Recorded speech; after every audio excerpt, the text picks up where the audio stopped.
Let's dive into these upcoming property launches and the overall market expectations for 2026.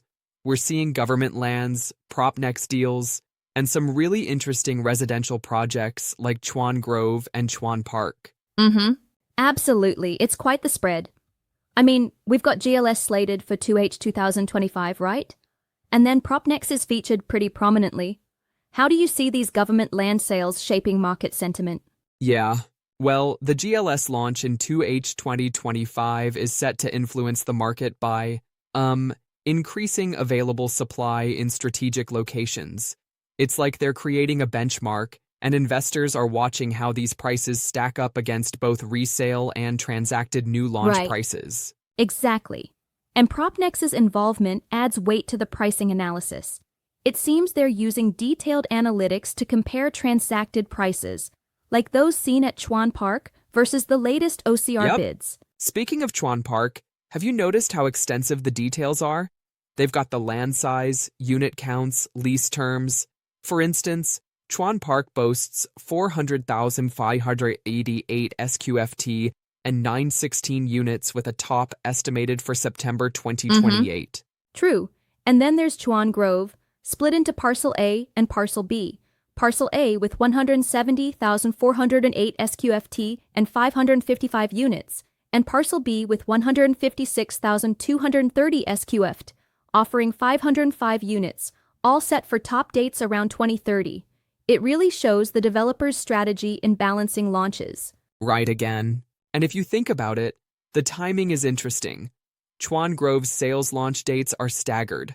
Parcel A in December 2024 and Parcel B in May 2025.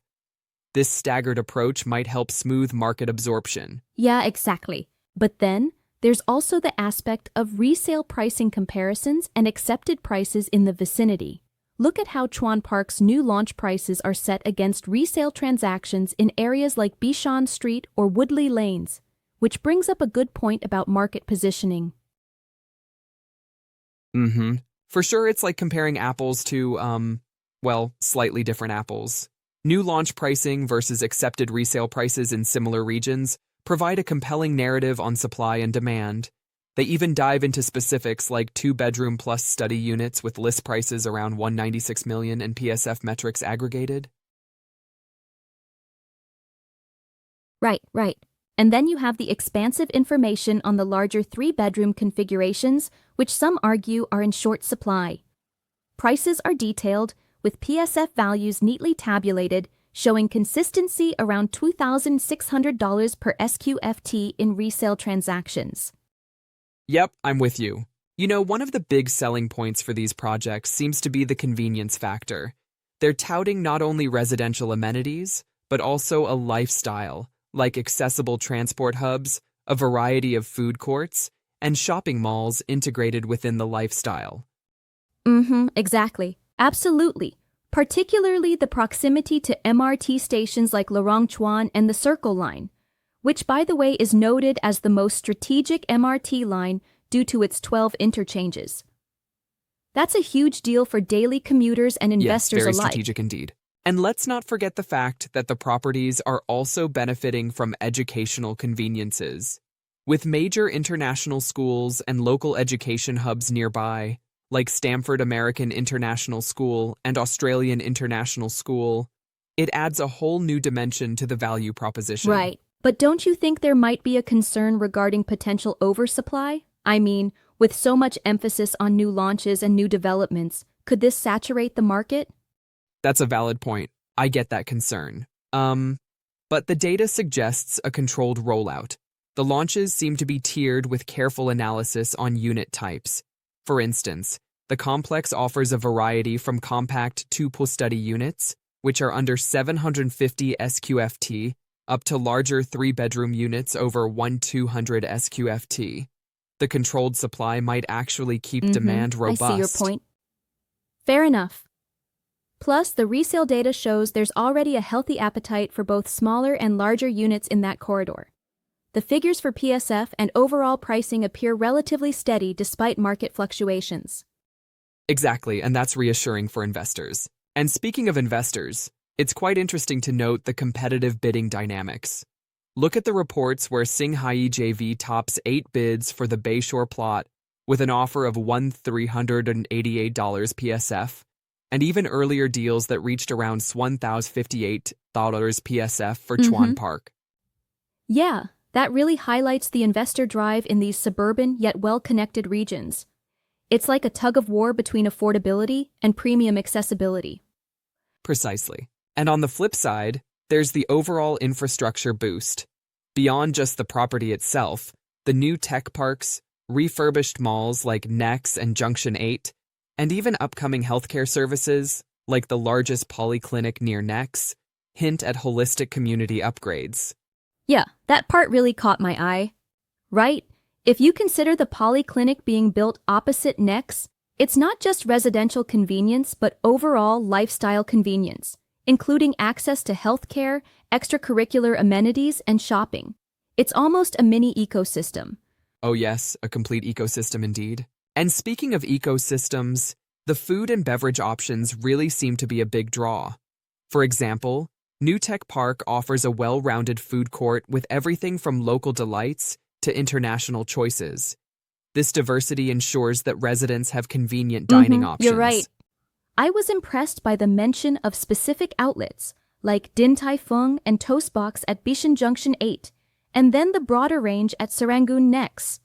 It's like every facet of daily life has been covered, from eating out to fitness centers. Think Anytime Fitness, and even childcare centers. Exactly. What ties it all together is the emphasis on accessibility. The core selling points are convenience of transport, education, and retail, all of which are interlinked. It's a calculated challenge to meet modern demands in a compact urban area. For sure. It reminds me of how in urban planning, the best developments are those that provide a seamless user experience. But I must ask, aren't we overemphasizing connectivity at the expense of, say, open space or privacy? That is an interesting criticism. I understand where you're coming from.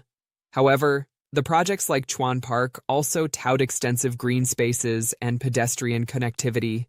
They've got claims like mostly unblocked views and a huge landscaped footprint near amenities. It's about striking a balance between density and livability. Yeah, that's a fair balancing act. And when considering investment potential, even those trade-offs might be acceptable if the location and lifestyle benefits are as compelling as they seem. The demand for properties near MRT connectivity and quality amenities tends to stay sticky. One more point to highlight is the lesson from past transactions. The data table, with multiple resale deals showing consistent PSF rates, gives potential buyers a solid market context. It's all about understanding the benchmarks this corridor offers. Right, benchmarks really help guide buyer expectations. And that consistency is key. Whether you look at the 2-bedroom plus study or the 3-bedroom units, the resale PSF numbers remain competitive. It might even spur more interest from buyers who see it as a reliable investment. Indeed. Finally, it's also about the broader market narrative, with developments not just being about housing, but creating communities, education, transportation, lifestyle hubs. It paints a picture of a vibrant, interconnected neighborhood. A smart play on modern urban living. Totally. And adding to that, the involvement of established parties like Kingsford, MCC Land, and Propnex suggests that these projects, though ambitious, have the backing and expertise to deliver on these promises. Exactly. And that backing gives buyers an added sense of security. So, to sum up, the upcoming property launches in 2026 and the strategic government land sales are set to reshape market dynamics. Investors and buyers alike are clearly being drawn to these holistic developments that promise not just homes, but integrated lifestyles.